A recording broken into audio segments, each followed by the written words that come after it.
அனைவருக்கும் வணக்கம். தேர்தல் தேதி அறிவிக்க வேண்டிய நாள் நெருங்கிட்டே வந்துட்டு இருக்கு. தமிழ்நாடு பிரச்சார காலத்தினால அனல் பறக்க போகுது. எல்லா கட்சியும் பரபரப்பா செயல்பட்டு இருப்பாங்க. நம்ம முதலமைச்சர் அப்பா அவர்கள் இந்த பதவியை தக்க வச்சுக்கிறது அவங்க பண்ண நல்லாட்சியை எடுத்து உரைச்சு நான் வந்தா பெண்களுக்கு பாதுகாப்பு இருக்கும், நல்ல கல்வி திட்டத்தை கொடுத்தேன், காலை உணவு மதிய உணவுனால குழந்தைகள் பிள்ளைகள் பசி இல்லாம வந்து சாப்பிட்டு கல்வியை நல்லா கத்துக்கிட்டாங்க.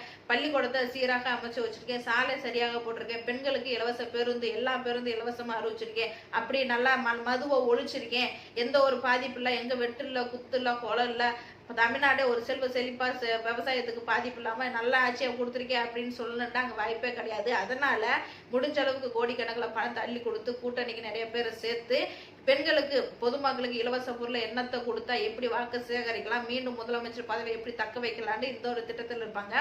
நம்ம சித்தப்பா எடப்பாடி ஐயா அவர்கள் ஓசியா வந்த முதலமைச்சர் போயிடுச்சு, மறுபடியும் நம்ம திமுக என்ன இலவச பொருள் கொடுக்குது, அவங்கள விட அதிகமாக ஒரு படி மேலே வந்து நான் ஆண்களுக்கு இலவச பேருந்து கொடுக்குறேன், நான் மாதம் 2000 ரூபாய் கொடுக்குறேன் அப்படின்னு சொல்லி கூட்டணிக்கு அவங்களும் ஆளு சேர்த்து முதலமைச்சர் ஆயிரலான்னு ஒரு கனவுல இருப்பாங்க.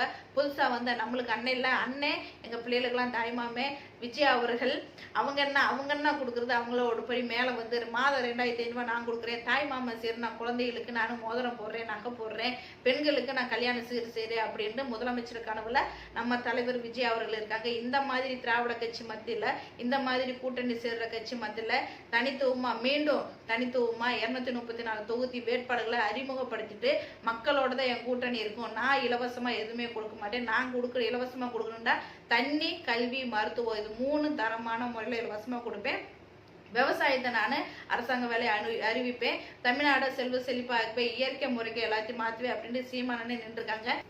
இந்த மாதிரி சூழ்நிலையில நாம் தமிழர் கட்சி உறவுகள் தமிழ்நாடு முழுக்கும் பொது வழியை பயன்படுத்துறவங்க எல்லா தொகுதியிலையும் இருக்காங்க. நம்ம என்ன பண்ணோம்னா, நம்ம எந்த ஒரு காணொலி வெளியிட்டாலும் நம்ம தொகுதி வேட்பாளர்களை பெயரோட அவங்க புகைப்படத்தை பயன்படுத்தினாங்க பொது மக்களுக்கு எளிய மக்களுக்கு போய் கொண்டு சேர்க்கறதுக்கு சுலபமா இருக்கும். நம்ம உறவுகள் நம்ம வேட்பாளர்கள் காணொலியை பயன்படுத்துறவங்க நிறைய பேருக்கு மக்களுக்கு தெரியறதுக்கு வாய்ப்பு இருக்கு. ஆனா காணொலியை பயன்படுத்தாத சிறு கிராமத்துல இருக்கிற நம்ம வேட்பாளர் இருக்காங்க, அவங்கள நம்ம தொகுதி வேட்பாளர்கள் நம்ம மக்களுக்கு கொண்டு போய் சேர்க்கணும், துண்டு சீட்டு பயன்படுத்தணும், சுவரொட்டி பயன்படுத்தணும், பொது இடத்துல பயன்படுத்தணும். இந்த மாதிரி காணொலிலாம் நம்ம தொகுதி வேட்பாளர்களை பெயரோட ஊரோட புகைப்படத்தை நல்லா அருமையா வெளிப்படையா நம்ம பயன்படுத்துறோம், பொதுமக்களுக்கு எளிய மக்களுக்கு கொண்டு போய் சேர்க்கறதுக்கு சுலபமா இருக்கும். எல்லாரும் ஆர்வப்படுறாங்க, விருப்பப்படுறாங்க. நம்ம இந்த நாம் தமிழர் கட்சிக்கு வாக்களிக்கணும்னு நினைக்கிறவங்களுக்கு வேட்பாளர்களோட முகம் தெரிஞ்சாக்க இன்னும் சுலபமா இருக்கும். நமது உசிலம்பட்டி சட்டமன்ற வேட்பாளரா சீமானனை பெண் புள்ளியா களத்துல இறக்கிருக்காங்க. சகோதரி அபிராமி அவர்கள் நமது நாம் தமிழர் கட்சி வெற்றி வேட்பாளர்.